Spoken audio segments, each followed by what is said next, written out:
नमस्कार दोस्तों, स्वागत है आप सभी का आपके अपने यूट्यूब चैनल स्मार्ट स्टडी में। अभी हमारी जीपीएससी की प्रीवियस ईयर क्वेश्चन की सीरीज चल रही है। उसमें से अभी हम नेक्स्ट पार्ट कवर करेंगे जिसमें मिडिवल हिस्ट्री रहेगा। ठीक है, मध्यकालीन भारत।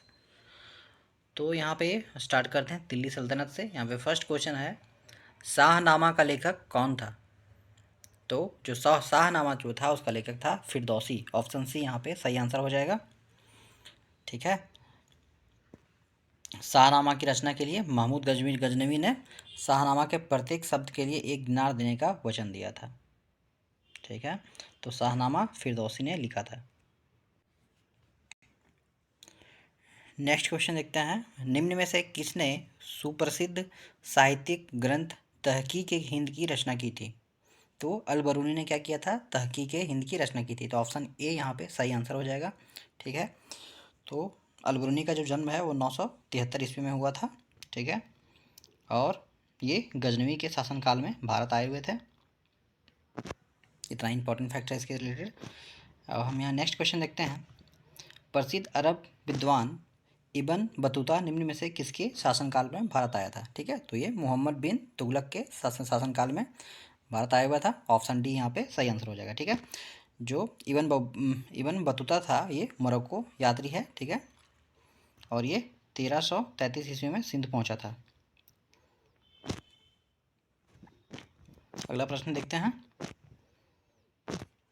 प्रथम वास्तविक मेहराब किस सल्तनकालीन स्मारक में दृश्यत था? तो इसका आंसर हो जाएगा बलबन का मकबरा। ठीक है, बलबन का मकबरा में मेहराब, ठीक है, ये लगाया गया था। ठीक है, सर्वप्रथम।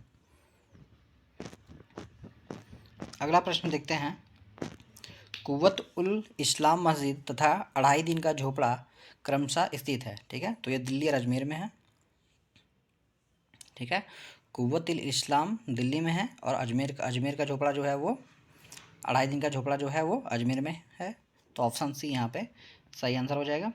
यहाँ पे देखते हैं कुछ इसका फैक्ट्स है।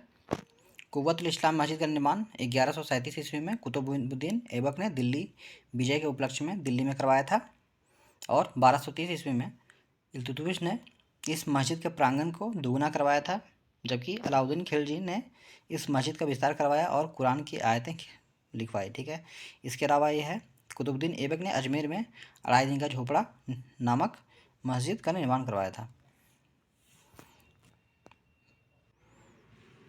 बढ़ते हैं अगले प्रश्न की ओर।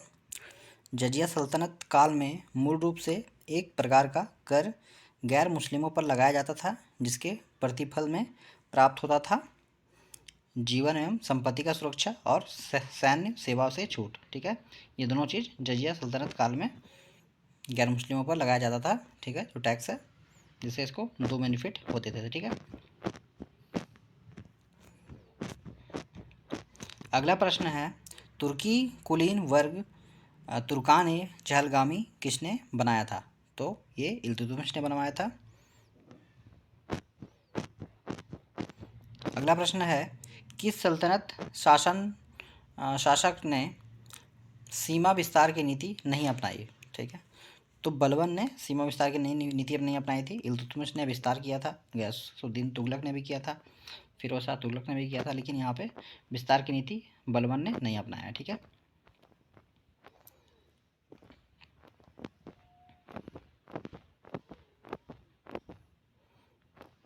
दिल्ली सल्तनत का कौन सा सुल्तान लाख बख्श के नाम से जाना जाता था? तो वो है कुतुबुद्दीन ऐबक। उसको क्या बोलते थे? उसको लाख बख्श भी नाम से भी उसको जाना जाता था।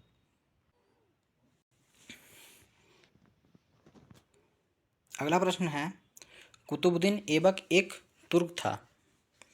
ठीक है, मतलब गुलाम था ये।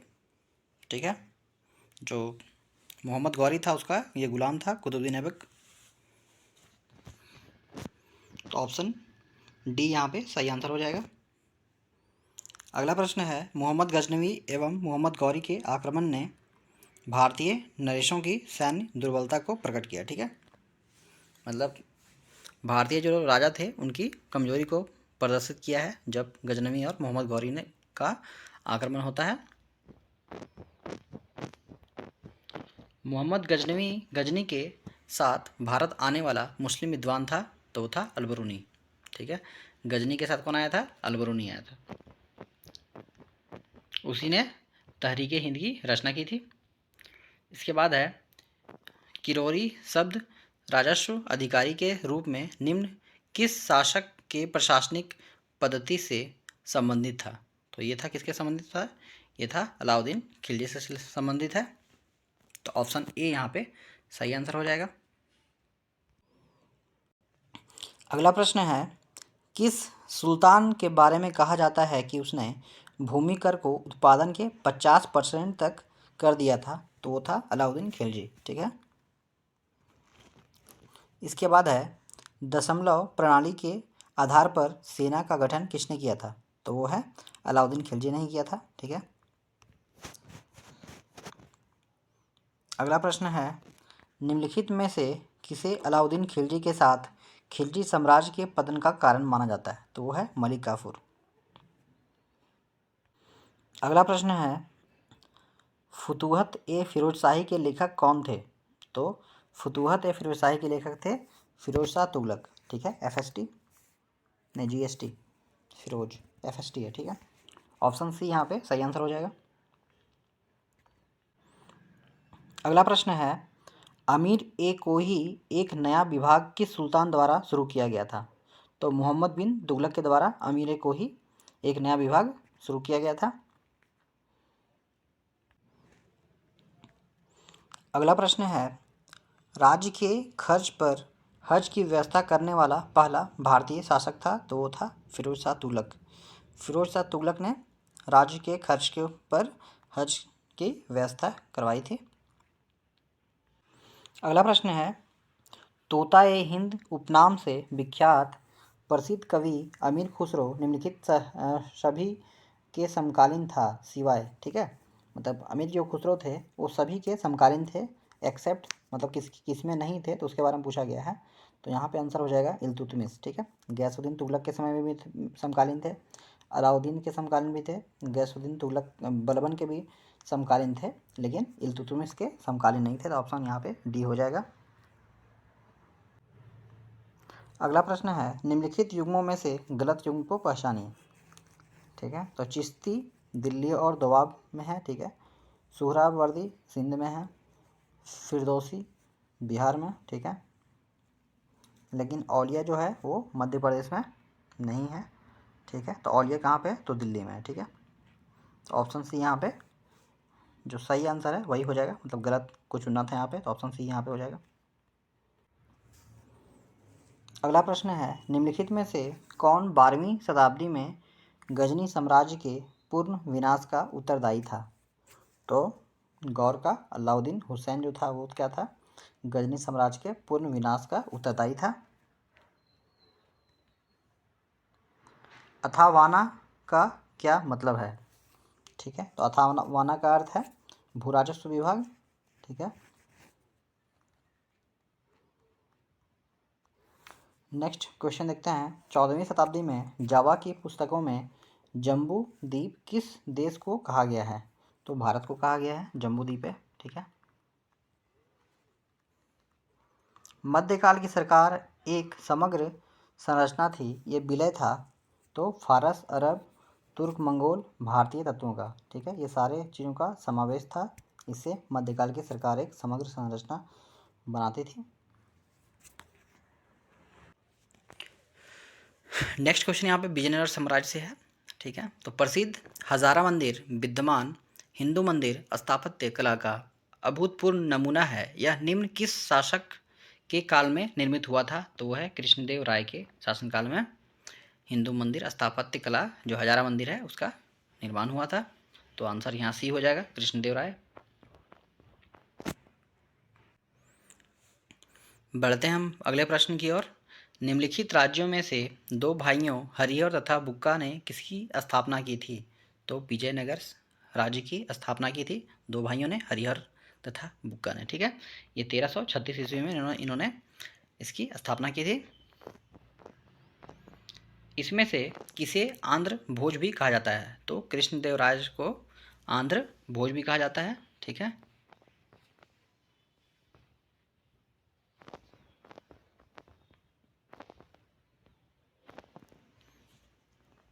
अगला प्रश्न है, इसमें है कि मिलान करना है, ठीक है।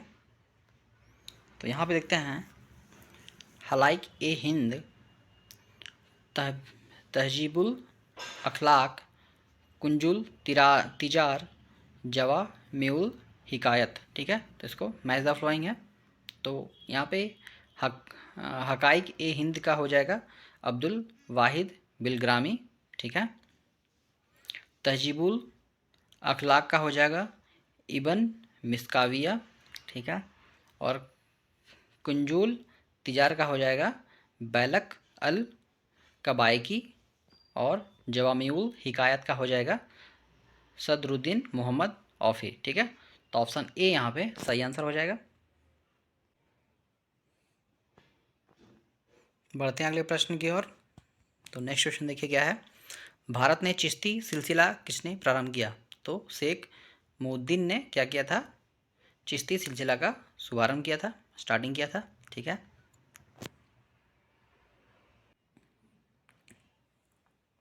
अगला प्रश्न है, अति कट्टरपंथी सूफी संप्रदाय था। तो नक्शबंदी है जो है अति कट्टरपंथी सूफी संप्रदाय है।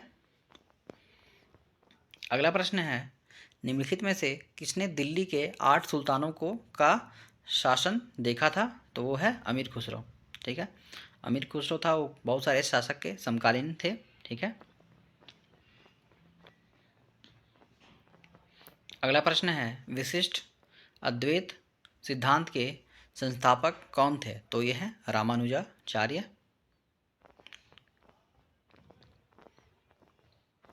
अगला प्रश्न है, निम्नलिखित में से कौन शासक अशिक्षित था, मतलब पढ़ा लिखा नहीं था? तो वो था अकबर।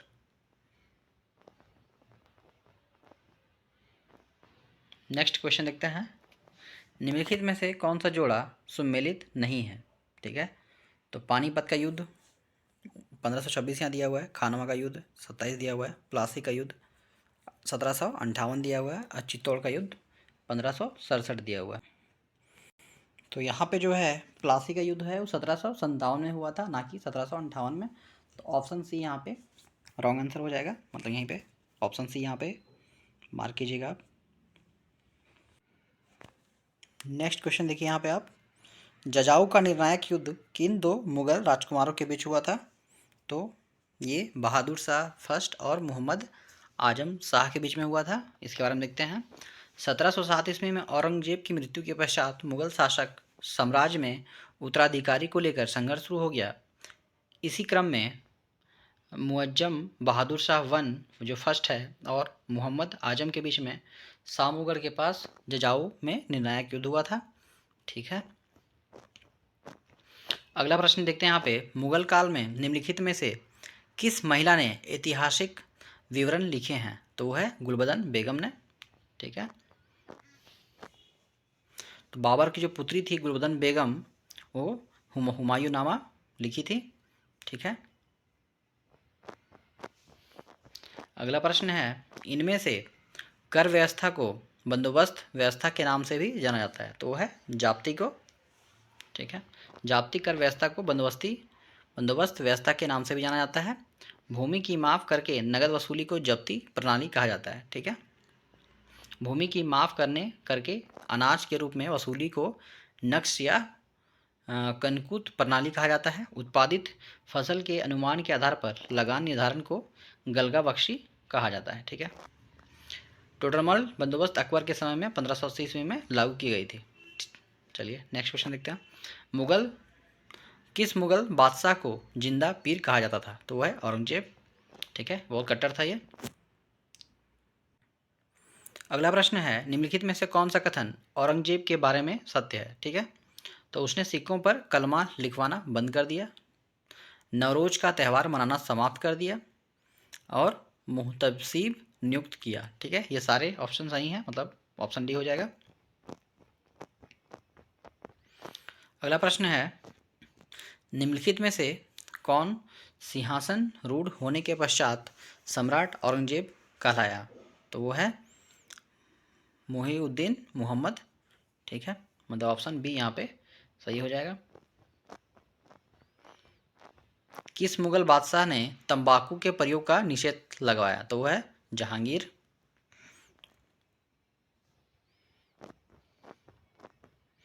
जहांगीर ने किस कलाकार को नादिरुज्जमा की उपाधि प्रदान की थी? तो वह है अबुल हसन। अबुल हसन को इन्होंने, क्योंकि ये जहांगीर चित्रकार के चित्रकला के बहुत बड़े शौकीन थे, ठीक है, तो इन्होंने अबुल हसन को नादिरुज्जमा की उपाधि प्रदान किया था, ठीक है। सुलह कुल का सिद्धांत किसके द्वारा प्रतिपादित किया गया है? तो वह अकबर के द्वारा, ठीक है। सुलह कुल का सिद्धांत किसने दिया है, प्रिंसिपल? तो ये अकबर ने दिया था। तो ऑप्शन बी यहाँ पे सही आंसर हो जाएगा। बढ़ते हैं हम अगले प्रश्न की ओर। तो देखते हैं नेक्स्ट क्वेश्चन क्या है। अकबर के दरबार में आने वाला पहला अंग्रेज व्यक्ति था? तो है रॉल्फ फिंच, मतलब ऑप्शन ए यहाँ पे सही आंसर हो जाएगा। अगला प्रश्न है, अकबर द्वारा बनाई गई कौन सी इमारत का नक्शा बौद्ध विहार की तरह है? तो है पंचमहल। जो पंचमहल है वो है, इसका इमारत जो है वो बौद्ध विहार की तरह है, ठीक है। पंचमहल फतेहपुर सिकरी में स्थित है। अगला प्रश्न है, अकबर ने जिस मनसबदारी प्रणाली को लागू किया वह किस देश में प्रचलित प्रणाली से उधार ली गई थी? तो वह है मंगोलिया से, ठीक है। सबसे पहले मनसबदारी जो व्यवस्था है अकबर ने लाया था, ठीक है। ये मंगोलिया से का एक प्रचलन प्रणाली है जिससे उधार लिया गया था।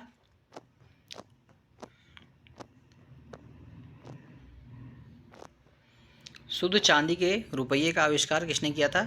तो शेरशाह ने किया है चांदी के रुपयों का आविष्कार।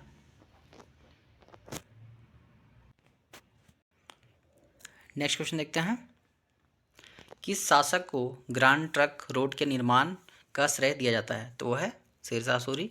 शेरशाह सूरी को जीटी रोड का निर्माण का श्रेय दिया जाता है। बहुत ही पॉपुलर क्वेश्चन है। पानीपत का प्रथम युद्ध कब हुआ था? तो 1526 ईस्वी में पानीपत का प्रथम युद्ध हुआ था। और ये किस किस के बीच में लड़ा गया था? तो ये है अकबर, बाबर और इब्राहिम लोदी के बीच में लड़ा गया था।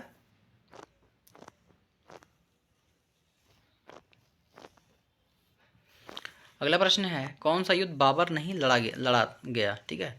तो यहाँ पे देखिए, खानवा है, चौसा है, चंदेरी है, घाघरा है। तो खानवा भी लड़ा गया था, चंदेरी भी लड़ा गया है और घाघरा भी। यहाँ पे चौसा जो युद्ध है वो हुमायूं और शेरशाह सूरी के बीच में लड़ा गया है। तो यहाँ पे बाबर का जिक्र तो होना नहीं चाहिए था, इसलिए ऑप्शन बी यहाँ पे रॉन्ग हो जाएगा, ठीक है। शेरशाह की मुद्रा दाम किस धातु की बनी थी? तो शेरशाह की जो मुद्रा दाम जो है वो तांबा की बनी हुई थी, ठीक है, कॉपर की बनी हुई थी। हुमायूं को शेरशाह सूरी ने किस युद्ध में पराजित किया था?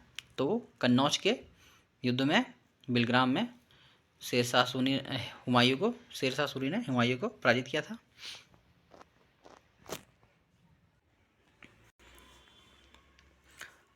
और राइट, नेक्स्ट क्वेश्चन देखते हैं, मदद माश था? तो मदद माश किसको बोलते थे? तो भूमिदान को, ठीक है। मदद करते थे, दान के रूप में देते थे, उसको बोलते थे मदद माश। अगला प्रश्न है, हेमचंद विक्रमादित्य भारतीय इतिहास में किस नाम से जाना जाता है? तो उसको हेमू के नाम से जाना जाता है, ठीक है। जो पानीपत का सेकेंड जो युद्ध हुआ था, द्वितीय युद्ध हुआ था 1556 में, वो अकबर और हेमू के बीच में हुआ था। इसमें हेमू हार जाता है, ठीक है। मुमताज़ महल का असली नाम क्या था? तो उसका असली नाम अर्जुमंद बानो बेगम था। ये शाहजहां की पत्नी थी।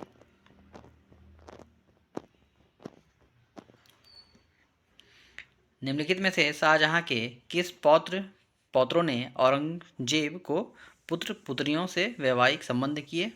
तो सिपीहर सिको, दारा सिको का पुत्र, और इसमें इजीद बख्श और मुराद का पुत्र, ठीक है। तो ऑप्शन सी यहाँ पे सही आंसर हो जाएगा। अगला प्रश्न देखते हैं यहाँ पे, अबुल फजल की मृत्यु इनमें से किसके कारण हुई? तो शाहजादा सलीम के कारण हुई, उसी ने अबुल फजल को मार दिया था। अगला प्रश्न है, किसने कहा कि हमें जर्जर वृक्ष के तने पर प्रहार करना चाहिए, शाखाएं तो स्वतः गिर जाएंगी, इसलिए मराठा ध्वज कृष्णा से सिंध तक लहराना चाहिए? ये चीज़ बाजीराव प्रथम ने कहा था?